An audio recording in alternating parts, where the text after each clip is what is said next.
예, 반갑습니다. 자, 이번에도 저희가 마찬가지로 동일하게 12분의 시간을 드리겠습니다. 시간은 자유롭게 사용하시면 되고요. 마지막으로 이제 한 말씀 남겨주십시오라고 말씀을 드리면 이제 1분의 시간을 남았다 이렇게 생각하시면 되겠습니다. 자, 그러면 시작해 보겠습니다.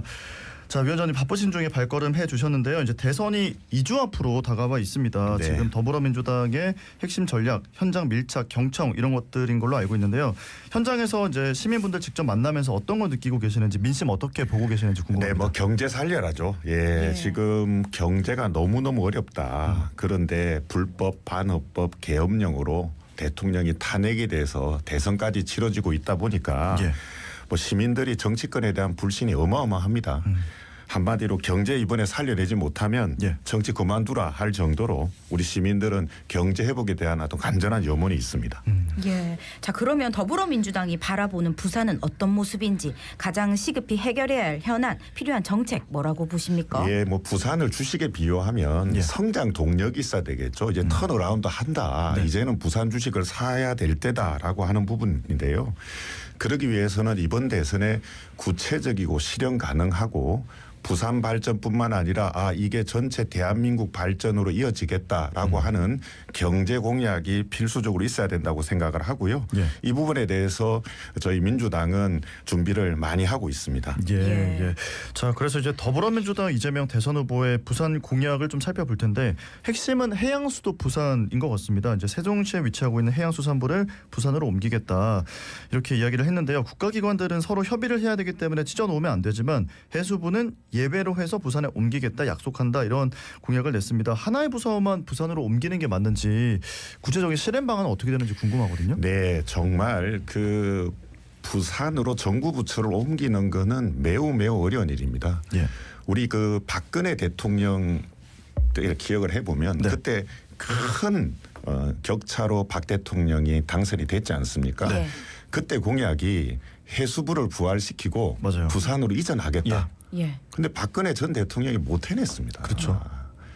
그 정도로 한 개 부처를 부산으로 옮기는 게 어려운 거거든요. 예. 근데 이번에 뭐 이재명 후보가 아주 구체적으로 얘기를 했지 않습니까? 만약에 민주당이 집권을 하게 되면 정부 조직법 개편에 들어갈 겁니다. 네. 다 아시다시피 국회에서 다수석을 확보하고 있고요.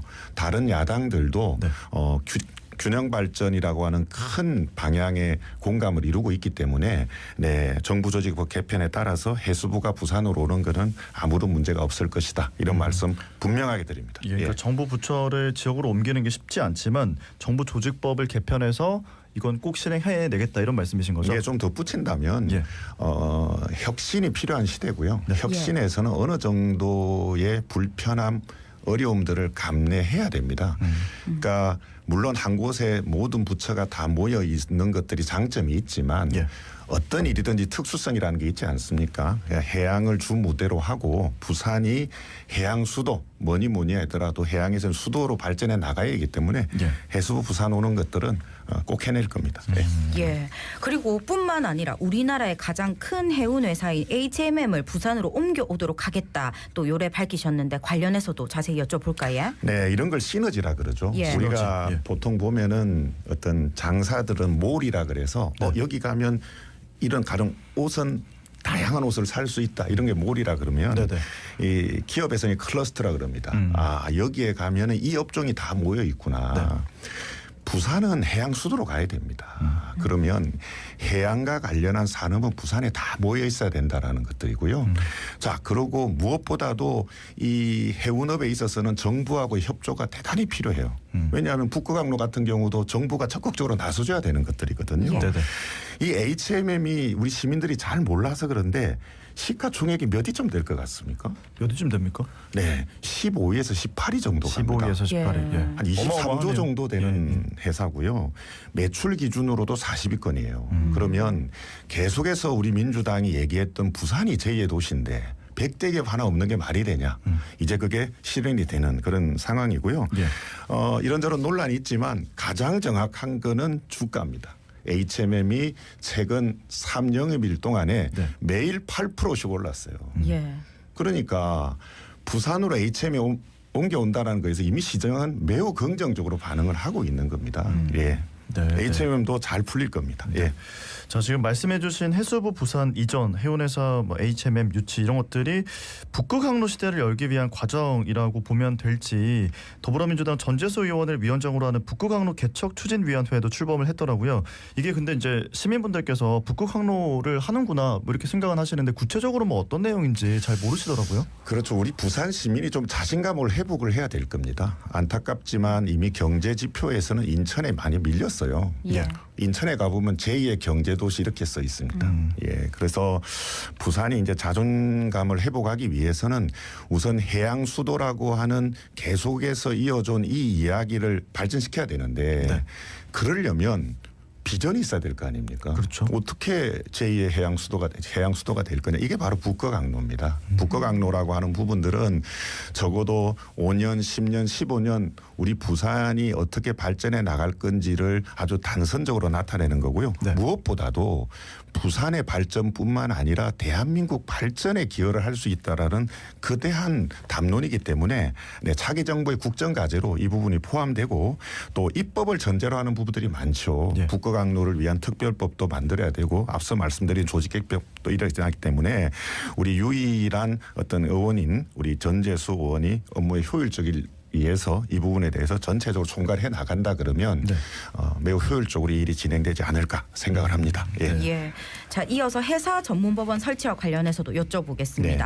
이재명 대선 후보는 해사법원 부산 설치를 공약으로 내건 지 일주일 만에 인천에 국제해사 상사법원을 설치하는 공약을 발표했습니다.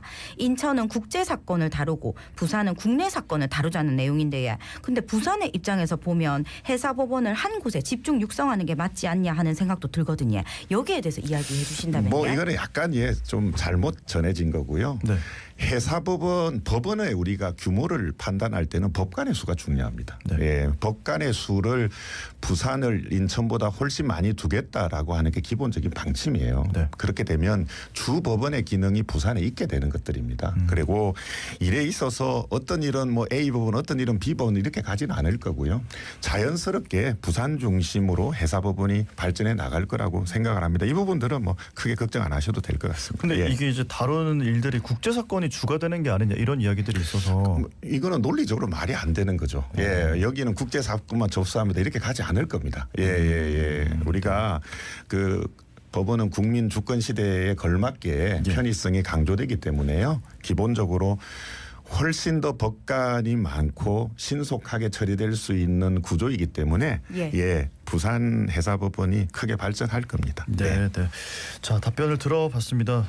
이제 다음 질문으로 넘어가 볼 텐데 산업은행 부산 이전에 대해서 좀 질문을 드리고 싶어요. 지금 좀 굉장히 신중한 입장을 취하고 있다 이런 생각이 들거든요. 뭐 앞서 이제 우리 HMM에 있어서 이제 가장 큰 걸림돌이 과연 이제 사내 구성원들이 어떻게 생각을 할 거냐. 예. 그리고 이거 자체가 시장에서 어떤 시그널을 줄 거냐 하는 거였는데요. HMM 노조가 부산에 가는 거에 대해서 토론하고 논의하겠다라는 입장입니다. 네. 네. 그렇기 때문에 그리고 시장은 아까 말씀드린 것처럼 3일 동안 8%씩 올랐어요. 네. 산업은행 부산으로 옮긴다 그러면 산업은행이 어떨 것 같습니까? 지금 상황이. 예, 파업 들어갈 겁니다. 바로. 예, 그래서 앞서 우리 뭐 국민의 그분 산업은행 한 번도 안 갔어요. 토론도 한 번도 안 합니다. 그러니까 굉장히 정치인들 저도 정치 들어와서 느끼는 거지만 설득을 시켜야죠. 네. 그죠?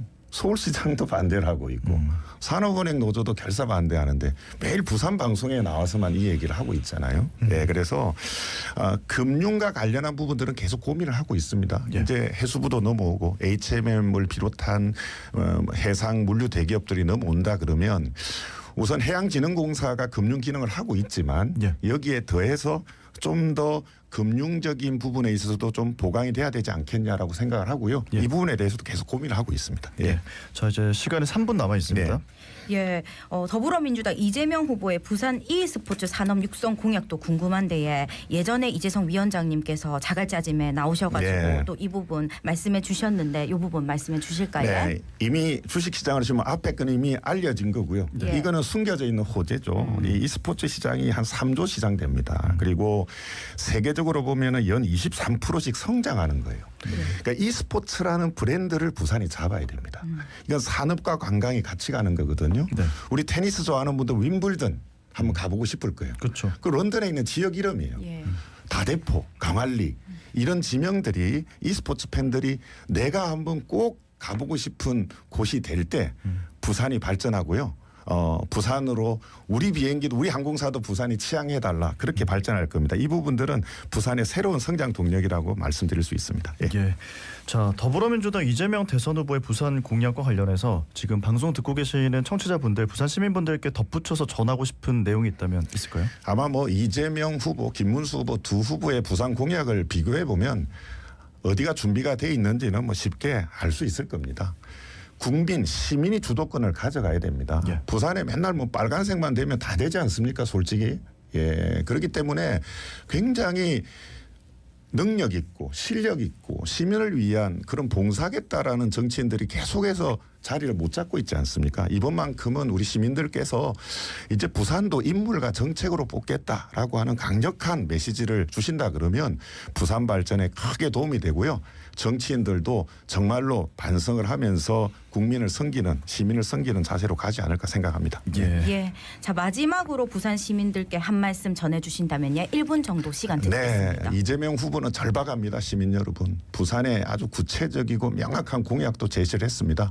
이번만큼 우리 부산에서도 이재명 후보에게 기회를 줘서 저희가 부산을 위한 발전에 있어서 우리 시민들에게 정말 보답할 수 있도록 간절히 호소드립니다. 기회를 꼭 주십시오. 열심히 하겠습니다. 예, 알겠습니다. 오늘 말씀은 여기까지 듣겠습니다. 고맙습니다. 네, 감사합니다. 감사합니다. 네, 지금까지 더불어민주당 이재성 부산시당 위원장